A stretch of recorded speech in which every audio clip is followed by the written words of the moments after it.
بالکل دیکھا ہے، میں نے بدستور حیرت برے انداز میں جواب دیا، مگر اس خنجر اور حصار کے حوالے سے مجھے کیا بتانا چاہتے ہیں؟ ذرا کھل کر بیان کریں۔ اس نے ایک جھرجھری لی اور بولا، شاہ جنات بابا لوٹے والا اس شیطان جن جو فتیل کو اپنے قبضے میں لینا چاہتے تھے، یہ منحوس کسی زمانے میں شاہ صاحب کے قبضے میں تھا، پھر اس کی بہت منت خوشامد کے بعد انہوں نے اسے آزاد کر دیا۔ اس نے حضرت سلیمان علیہ السلام کی قسم کھا کر وعدہ کیا تھا کہ وہ آئندہ کسی کو تنگ نہیں کرے گا۔ اتنا بتانے کے بعد اس نے ایک اور جھرجھری لی۔ میں کامل بے یقینی مگر توجہ کے ساتھ چودھری فیروز الدین کا بیان سن رہا تھا۔ اس نے بات کو آگے بڑھاتے ہوئے کہا، اس خبیث جو فتیل نے اپنا وعدہ توڑ دیا، اس مرتبہ وہ دوسرے انسانوں کی بجائے شاہ صاحب کو تنگ کرنے لگا۔ اس نے شاہ صاحب کو کھلے الفاظ میں دھمکی دی تھی کہ وہ ان کی جان لے لے گا، اور اپنے شاہ جی اس شیطان کو دوبارہ قابو کرنے میں مصروف تھے۔ یہ حصار اسی لیے کھینچا گیا تھا اور خنجر بھی اس کے استقبال کے لیے تھا، لیکن چودھری فیروز الدین نے جملہ ادھورا چھوڑ کر عجیب سی نظر سے مجھے دیکھا اور شکایتی لہجے میں بولا، آپ میری باتوں کا مذاق سمجھ رہے ہیں نا؟ لیکن دیکھ لینا،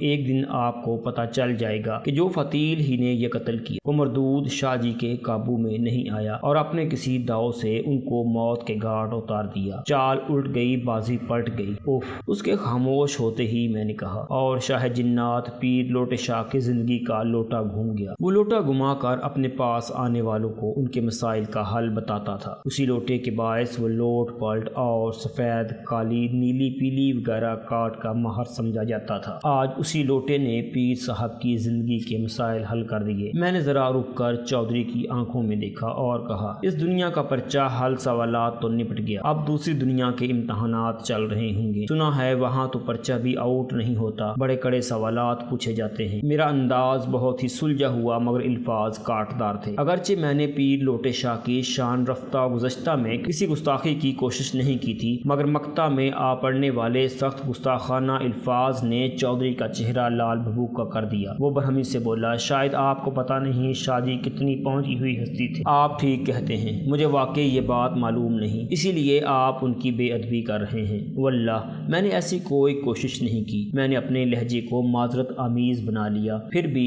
اگر آپ کو میری کسی بات سے تکلیف پہنچی ہو تو میں معافی چاہتا ہوں۔ میں نہیں جانتا آپ شاہ صاحب کے یا شاہ جی آپ کے کتنے قریب تھے۔ وہ فخریہ لہجے میں بولا، میں روح کی گہرائیوں سے شاہ جی کا مرید تھا۔ ان کی موت کا جتنا دکھ مجھے ہوا ہے کسی اور کو ہو ہی نہیں سکتا۔ میں شاہ جی کی تجہیز و تکفین بڑے شاندار طریقے سے کروں گا۔ اس کے جواب نے میرے اندازے کو یقین میں بدل دیا کہ وہ پیر لوٹے شاہ کا اسپیشل عقیدت مند تھا۔ اس سے ایک اور بات بھی ثابت ہو گئی کہ فرتوت المعروف پیر شاہ جنات کمال درجے کا ڈرامہ باز، ہر کس و نکاس اس کے حلقہ ارادت میں شامل تھا۔ کسی قبیلے کا سردار یا کسی گاؤں کا چودھری اگر خاص نظریات کا حامل ہو تو سینکڑوں افراد اس کی ہاں میں ہاں ملانے کے لیے تیار ہو جاتے، چاہے ان کی یہ رضامندی دل سے ہو یا کسی مجبوری کے پیش نظر۔ شاید پیر لوٹے شاہ اس گاؤں میں اس لیے بھی مقبول ہو گیا تھا کہ وہاں کا چودھری اس کا مرید تھا۔ میں نے چودھری فیروز الدین کی جذباتی اظہار خیال کے جواب میں کہا، آپ کو شاہ جی کی تدفین کا پورا موقع فراہم کیا جائے گا، لیکن مناسب قانونی کارروائی کے بعد۔ قانونی کارروائی؟ اس نے برہمی سے دہرایا، آپ کس قسم کی کارروائی کرنا چاہتے ہیں؟ میں نے کہا، ابھی تو موقع کی کارروائی جاری ہے۔ آپ ماشاءاللہ خاصے سیانے بندے ہیں، قتل کی کئی وارداتوں کو دیکھنے اور سننے کا آپ کو موقع بھی ملا ہوگا۔ آپ کو اچھی طرح معلوم ہوگا کہ اس کارروائی کا اگلا مرحلہ ہے پوسٹ مارٹم۔ ابھی تھوڑی دیر میں لوٹے شاہ کی لاش کو سرکاری اسپتال بھجوا دوں گا، تو کیا آپ شاہ صاحب کی چیر پھاڑ بھی کروائیں گے؟ وہ ہتھے سے اکھڑ گیا، پوسٹ مارٹم تو ضروری ہے جناب، اس سے شاہ صاحب کی لاش کی بے حرمتی ہوگی اور یہ بھی معلوم ہو جائے گا کہ آپ کے حضرت صاحب کو کن حالات میں قتل کیا گیا ہے۔ میں نے ٹھہرے ہوئے لہجے میں کہا، اگر موت کے وقت کا تعین ہو جائے تو قاتل تک پہنچنے میں بہت آسانی ہو جاتی ہے اور یہ بھی معلوم ہو سکتا ہے کہ وجہ قتل کیا رہی ہوگی۔ وہ بکھرے ہوئے لہجے میں بولا، قاتل کا نام اور وجہ قتل میں آپ کو بتا چکا ہوں، یعنی جو فتیل نامی ایک خبیث جن آپ کے مرشد صاحب کا قاتل ہے۔ میں نے استہزائیہ انداز میں کہا، چودھری صاحب معذرت کے ساتھ کہوں گا کہ میں آپ کی کہانی کہانی پر 1% بھی یقین نہیں کر سکتا۔ وہ سلگ اٹھا، تو کیا میں جھوٹ بول رہا ہوں؟ آپ کے جھوٹ اور سچ کو میں نہیں جانا، میں نے بے اتنائی سے کہا۔ البتہ قاتل جن والی سٹوری میرے ذہن کو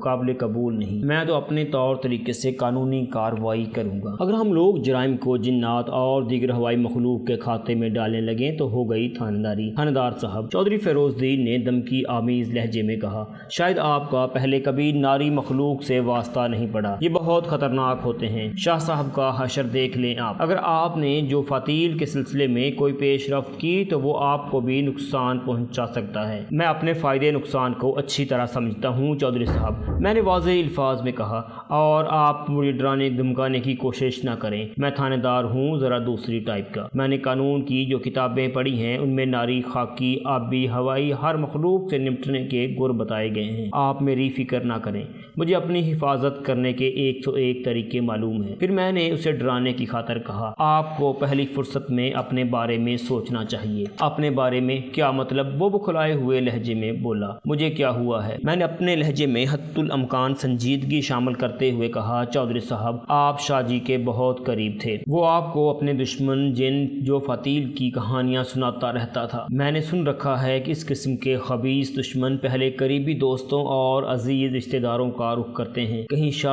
شاہ جی کے بعد آپ کی باری نہ ہو۔ میں نے یہ بات محض چودھری کا مذاق اڑانے کی غرض سے کہی تھی، ورنہ حقیقت سے اس کا دور کا واسطہ بھی نہیں تھا۔ اس کی ضعیف الاعتقادی اور جہالت کو دیکھ کر مجھے سخت غصہ آیا تھا، مگر وہ میری دھمکی نما ڈراوے میں آ گیا تھا۔ میں نے اس کے چہرے پر زردی پھیلتے دیکھی، اس کی خوف زدگی میں اچانک بے پناہ اضافہ ہو گیا۔ ایسے لوگوں کا اللہ ہی حافظ ہے۔ کیا آپ واقعی سچ کہہ رہے ہیں؟ اس نے مریل سی آواز میں استفسار کیا۔ میں بالکل سنجیدہ ہوں چودھری صاحب، لیکن شاہ جی نے تو کبھی ایسی کوئی بات نہیں بتائی تھی۔ وہ حد درجہ الجھ گیا تھا۔ میں نے کہا، میں بتا رہا ہوں نا، اگر آپ کے پیر صاحب کا فرمایا ہوا درست مان لیا جائے تو پھر جو فتیل اس وقت بھی آستانے کے آس پاس چکرا رہا ہوگا تاکہ یہ اندازہ لگا سکے کہ کس شخص کو پیر لوٹے شاہ کی موت کا سب سے زیادہ دکھ ہوا ہے، میرا مشورہ تو یہ ہے کہ آپ شاہ جی کو بھول کر فوراً اپنی حویلی میں چلے جائیں اور اللہ اللہ کریں۔ اس شریر مخلوق کے شر سے بچنے کی کوشش کرنا چاہیے۔ میں نے اس قسم کی لایانی باتیں اس لیے کی تھیں کہ چودھری خام خواہ پوسٹ مارٹم سے متعلق کارروائی میں روڑے نہ اٹکائے۔ وہ شاہ جنات پیر لوٹے شاہ کا موتقد خاص تھا اور اس کی چیر پھاڑ کو لاش کی بے حرمتی سمجھتا تھا۔ وہ قانون سے ٹکر نہیں لے سکتا تھا۔ میں ہر صورت میں لاش کا پوسٹ مارٹم کرواتا۔ یہ کہانی میں نے کسی ممکنہ بدمزگی سے بچنے کے لیے چودھری فیروز الدین کو سنائی۔ بعض اوقات موقع محل کی مناسبت سے ایسی چالیں بھی چلنا پڑتی ہیں۔ میری کہانی ہٹ ہو گئی۔ چودھری نے میری باتوں کا اتنا اثر لیا کہ جائے واردات سے جانے کا ارادہ ظاہر کر دیا۔ شاید آپ ٹھیک ہی کہہ رہے ہیں تھانے دار صاحب، وہ نحیف سی آواز میں بولا۔ اس مخلوق کا واقعی کچھ بھروسہ نہیں۔ میں حویلی جا رہا ہوں، اس وقت میں آرام کی ضرورت محسوس کر رہا ہوں۔ آپ نے بر وقت اور درست فیصلہ کیا ہے چودھری صاحب، میں نے تائیدی انداز میں کہا۔ آپ فکر نہ کریں، میں موقع کی کارروائی سے فارغ ہوتے ہی سیدھا آپ کی حویلی آؤں گا۔ آپ شاہ صاحب کے بہت قریب رہے ہیں، آپ کا بیان ضروری ہے۔ چودھری فیروز الدین اچھا اور ٹھیک کہتا ہوا پیر لوٹے شاہ کے آستانے سے رخصت ہو گیا۔ وہ آستانہ جو شاہ جنات کے وجود سے خالی ہو چکا تھا، بقول چودھری ایک خبیث جن جو فتیل نے شاہ جنات کا تختہ کر دیا تھا۔ اگر ایسا فرض بھی کر لیا جاتا تو یہ عجیب و غریب صورتحال تھی۔ ظاہر ہے گاؤں کے دوسرے لوگ بھی چودھری کے حامی تھے، وہ اس کی بات سے اختلاف نہیں کر سکتے تھے، اس لیے اس گاؤں اور آس پاس کے علاقے میں بہت جلد یہ خبر پھیلنے والی تھی کہ پیر لوٹے شاہ کو ایک سرکش اور باغی جن نے بے دردی سے قتل کر دیا۔ میں نے پہلی فرصت میں شاہ جنات کی لاش کو پوسٹ مارٹم کے لیے اسپتال بھجوانے کا بندوبست کیا، پھر دیگر کارروائی میں مصروف ہو گیا۔ ایک بات کی وضاحت کر دوں کہ میں یہ واقعہ سناتے ہوئے مقتول کو کبھی شاہ جنات، کبھی پیر لوٹے شاہ، کبھی بابا لوٹے والا، کبھی شاہ جی یا شاہ صاحب کہہ رہا ہوں۔ یہ مقتول کو اس کے عقیدت مندوں کی طرف سے ملنے والے ٹائٹل تھے، میرا ان سے کوئی اتفاق نہیں۔ میری نظر میں وہ صرف ایک مقتول تھا جس کے قاتل کا مجھے سراغ لگانا تھا۔ باقی داستان میں کشش اور دلچسپی پیدا کرنے کے لیے اس نوعیت کے ٹائٹل خاصے مؤثر ثابت ہوتے ہیں۔ البتہ جنات اللہ کی پیدا کی ہوئی مخلوق ہیں، ان کے وجود سے انکار ممکن نہیں، لیکن لوٹے شاہ جیسے فراڈ پیروں اور عاملوں کا جنات سے دور کا علاقہ بھی نہیں ہوتا۔ یہ معاشرتی ناسور اپنے ہتھ کنڈوں اور بلند بانگ باتوں سے کمزور ذہن لوگوں کو تسخیر کر لیتے ہیں، جو ان کی اندھی عقیدت میں بعض اوقات نعوذ باللہ انہیں خدا سے بھی برتر سمجھنے لگتے ہیں۔ بہرحال پیر لوٹے شاہ میرے اس کیس میں ایک مقتول کی حیثیت کا حامل تھا، اس کے قاتل تک پہنچنا میرے فرائض میں شامل تھا۔ میں نے جائے واردات پر موجود جتنے بھی افراد سے پوچھ گچھ کی، اس کا خاطر خواہ نتیجہ برآمد نہ ہوا، یعنی قاتل کی نشاندہی نہ ہو سکی۔ میں اطلاع کنندہ جاوید عرف جیدہ کو نہیں بھولا تھا، وہ بندہ میری نظر میں مشکوک تھا، اس سے میں ذرا تسلی سے انٹرویو کرنا چاہتا تھا۔ فی الحال مجھے جس شخص کی فوری تلاش تھی اس کا نام تھا غفور عرف پھوری۔ پیر لوٹے شاہ کا یہ خدمتگار اچانک منظر سے غائب ہو گیا تھا، اور حیرت کی بات یہ تھی کہ کوئی بھی اس کے بارے میں کچھ نہیں جانتا تھا، کسی کو معلوم نہیں تھا کہ وہ کہاں اور کب واپس آئے گا۔ اس حوالے سے غفور عرف پھوری مشکوک افراد کی فہرست میں سب سے اوپر تصور کیا جا سکتا تھا۔ میں نے آستانے پر آنے والے جن افراد کے بیانات قلم بند کیے، ان میں سے اکثر پیر لوٹے شاہ کے عقیدت مند تھے، اور مشترکہ طور پر سب حیرت زدہ تھے کہ ان کے مرشد کو کس نے قتل کر دیا۔ خبیث قاتل جنس جو فاتیل والی کہانی ابھی عام نہیں ہوئی تھی۔ میں نے ان لوگوں سے پھوری کے بارے میں بھی کرید کر سوالات کیے، لیکن اس کے خلاف کسی نے زبان نہیں کھولی۔ پیر لوٹے شاہ کے قاتل کی حیثیت سے کوئی شخص پھوری پر شک ظاہر نہیں کر رہا تھا۔ میں نے جیدہ کو اپنے ساتھ لیا اور واپسی کے لیے تانگے کی طرف بڑھ گیا۔ ASI نے مجھ سے پوچھا، ملک صاحب آپ نے چودھری سے اس کی حویلی جانے کا وعدہ کیا ہے، کیا اس سے ملے بغیر ہی واپس چلے جائیں گے؟ میں نے کہا، چودھری فیروز دین اس وقت اپنے حواس میں نہیں، عجیب بہکی باتیں کر رہا ہے، تم نے خود سنا ہے، وہ لوٹے شاہ کے قتل میں کسی جن کو ملوث کر رہا تھا اور پورے یقین سے کر رہا تھا۔ اس وقت اس سے ملنا وقت ضائع کرنے کے مترادف ہوگا، اسے بعد میں دیکھیں گے، جیسے آپ کی مرضی جناب۔ ASI اتنا کہہ کر خاموش ہو گیا۔ جب ہمارا تانگا گاؤں کے اندر سے گزرنے لگا تو جیدہ نے مجھ سے کہا، تھانے دار صاحب آپ نے باقی لوگوں سے تو موقع پر ہی پوچھ تاچھ کی ہے، لیکن مجھے اپنے ساتھ تھانے لے جا رہے ہیں، اس کی کوئی خاص وجہ؟ ہاں خاص وجہ ہے، میں نے پرسوچ انداز میں کہا، تم بہت خاص آدمی ہو، میں کچھ عرصے کے لیے تمہیں اپنا مہمان بنا کر رکھنا چاہتا ہوں، یعنی سرکاری مہمان۔ حوالات نامی مہمان خانے میں تمہاری خوب گزرے گی۔ وہ خوف زدہ نظر سے مجھے تکتے ہوئے بولا، جناب میں نے ایسا کون سا جرم کیا ہے جو آپ مجھے حوالات میں بند کرنا چاہتے ہیں؟ تمہارے جرم کا فیصلہ تھانے چل کر ہوگا۔ یہ تو آپ میرے ساتھ زیادتی کر رہے ہیں۔ یہ کوئی زیادتی نہیں، میں نے کہا، بلکہ زیادتی تو اس وقت شروع ہوگی جب تم میرے سوالات کے جوابات میں گڑبڑ کرو گے۔ اس نے کہا، آپ سب کچھ تو مجھ سے پوچھ چکے ہیں۔ نہیں، ابھی بہت کچھ باقی ہے جناب، جو باقی بچا ہے وہ ادھر ہی پوچھ لیں، اس نے منت آمیز لہجے میں کہا۔ میرا گھر اسی گاؤں میں ہے، آپ میرے ساتھ گھر چلیں، وہیں بیٹھ کر ساری باتیں کر لیں گے۔ کوئی بدبخت زیادہ زبان نہ چلا۔ زمان خان نے اسے دبکا مارا۔ ملک صاحب نے جو کہہ دیا وہی حرف آخر ہے، اگر تم نے زیادہ بک بک کی تو سانس روک کر 100 جوتے ماروں گا تمہارے سر میں، پھر اگر تمہاری آئندہ 7 نسلیں گنجی پیدا ہوئی تو شکایت نہ کرنا۔ جیدہ اس خطرناک اور لا علاج دھمکی کو سننے کے بعد خاموش ہو کر بیٹھ گیا۔ ہر تھانے میں ٹرائل روم کے نام پر ایک کمرہ مخصوص ہوتا ہے، یہاں ٹرائل لینے کے مکمل انتظامات موجود ہوتے ہیں۔ عام طور پر ٹیڑھے قسم کے مجرموں کو ٹرائل روم میں لایا جاتا ہے تاکہ ان کی زبان کو بولنا سکھایا جا سکے۔ بڑے بے لب خاموش عادی مجرم اس کمرے میں پہنچ کر قوت گویائی حاصل کر لیتے ہیں۔ تھانے پہنچ کر میں جیدہ کو سیدھا ٹرائل روم میں لے گیا۔ اس کی زبان کھلوانے کے لیے وہاں لے جانا ضروری نہیں تھا، ایسا میں نے ایک خاص مقصد سے کیا تھا۔ میں اسے وہاں موجود سامان اور اس کی کارکردگی کی ایک جھلک دکھانا چاہتا تھا تاکہ وہ اس سبق آموز جھلک کو دیکھ کر عبرت پکڑ سکے اور مجھے اس سے زیادہ محنت نہ کرنا پڑے۔ اس جھلک کی تفصیل میں بیان کرنا میں ضروری نہیں سمجھتا، تاہم اس کارروائی نے جیدہ پر خاصے گہرے اور خوشگوار اثرات مرتب کیے۔ جب میں اسے اپنے ساتھ کمرے میں لے کر آیا تو وحشت زدہ نظر سے مجھے تکے جا رہا تھا۔ اس بار میں نے اسے بیٹھنے کے لیے کرسی پیش نہیں کی۔ مزید برآں جلاد صفت کانسٹیبل بھی اس کے سر پر نازل تھا۔ جیدہ کی صورت سے یوں دکھائی دیتا تھا جیسے وہ اب تب میں رو دے گا۔ میں نے اپنی کرسی پر بیٹھنے کے بعد اسے گھور کر دیکھا اور سنسناتے ہوئے لہجے میں پوچھا، جیدہ تم نے دیکھا میں غلط بیانی کرنے والوں کے ساتھ کس قسم کا سلوک کر سکتا ہوں؟ جی جج جی دیکھا، وہ لکنت زدہ آواز میں بولا۔ پھر تمہارا کیا ارادہ ہے، جھوٹ بولو گے یا سچ؟ جج جی سچ۔ اس کی آواز میں ہکلاہٹ بدستور موجود تھی۔ میں نے کہا، تمہارے لیے بہتر بھی یہی ہے کہ کسی قسم کی غلط بیانی سے کام نہ لو، ورنہ مجبوراً مجھے تمہیں ٹرائل روم میں لے جا کر پر باقاعدہ تمہاری مہمانداری کرنا پڑے گی۔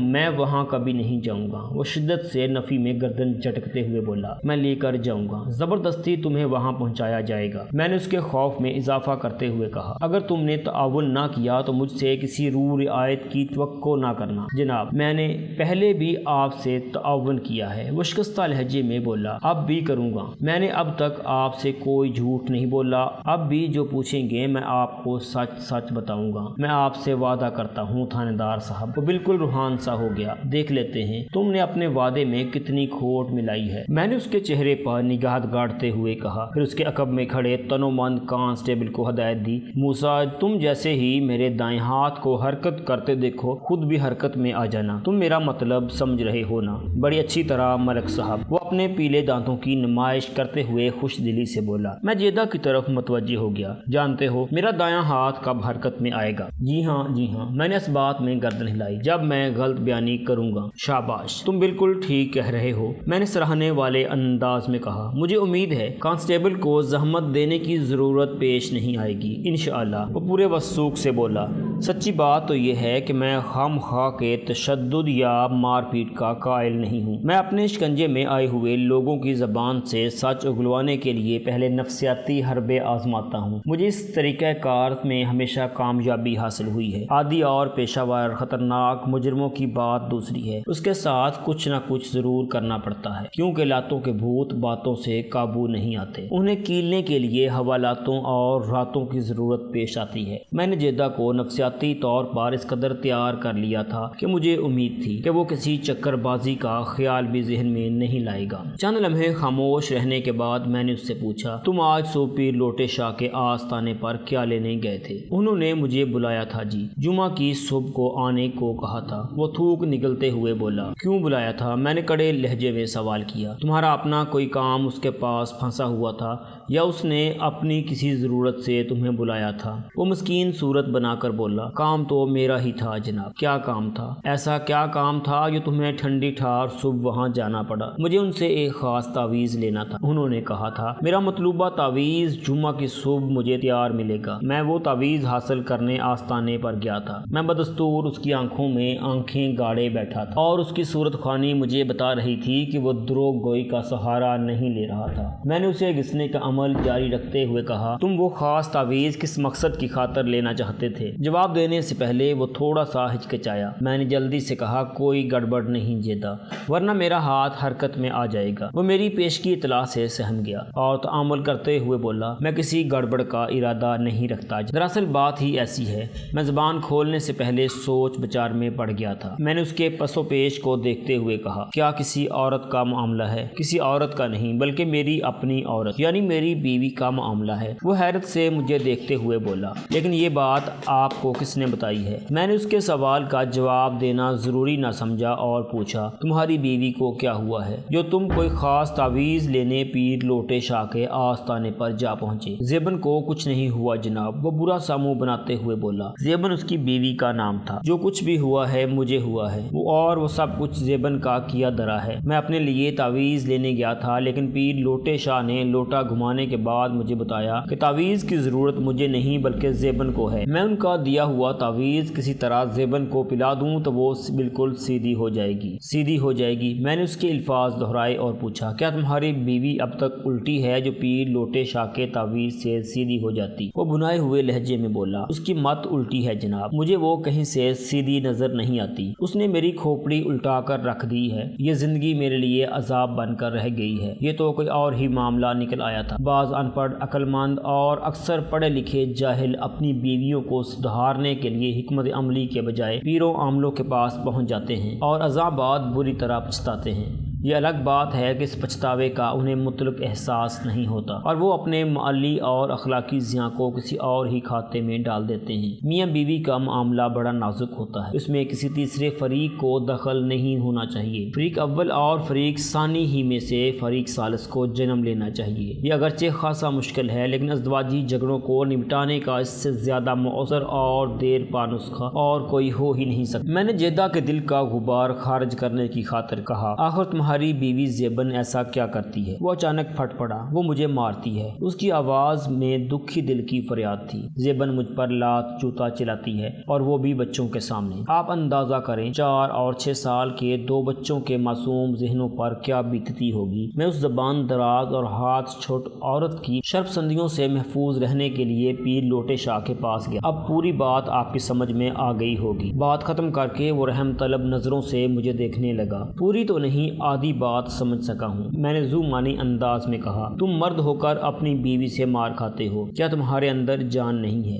یہ بات اس کا احوال واقعی جاننے کے لیے تھی، ورنہ اس کا قد کاٹ اور صحت و جوانی مجھے بخوبی نظر آ رہی تھی۔ وہ سٹپٹائے ہوئے لہجے میں بولا، تھانے دار صاحب، آپ نے صرف مجھے دیکھا ہے، میری بیوی کو نہیں دیکھا۔ یہ تو تم بالکل ٹھیک کہہ رہے ہو، میں نے تائیدی لہجے میں کہا۔ کیوں، تمہاری بیوی کو دیکھنے سے کیا ہوگا؟ وہ تپتے ہوئے الفاظ میں بولا، میں اس کے سامنے ایسے ہی ہوں جیسے کسی شیرنی کے سامنے بھیگا ہوا بلّا۔ وہ پوری 2 من کی لاش ہے اور اس کے وجود میں پہلوانوں جیسی طاقت ہے۔ وہ اس طرح ہاتھ پاؤں چلاتی ہے جیسے کشتی کر رہی ہو۔ میں نے کئی مرتبہ سوچا زیبن کو طلاق دے دوں، لیکن معصوم بچوں کا خیال آ جاتا ہے۔ سوچتا ہوں ان کا کیا بنے گا۔ یہ بات تو یقینی ہے کہ بڑے ہو کر وہ ماں کے حمایتی بن جائیں گے۔ میں ان کی نظروں میں مجرم اور دشمن ٹھہروں گا۔ اس قسم کے معاملات میں اکثر و بیشتر ایسا ہی ہوتا ہے، بس یہی مجبوری ہے جناب۔ وہ بڑی حد تک صحیح کہہ رہا تھا۔ والدین میں علیحدگی ہو جانے کے بعد بچوں کا یہی رویہ ہوتا ہے، وہ ہر حال میں ماں کو بے قصور اور باپ کو ظالم سمجھتے ہیں۔ جیدہ کی کہانی پر میں اظہار افسوس کے سوا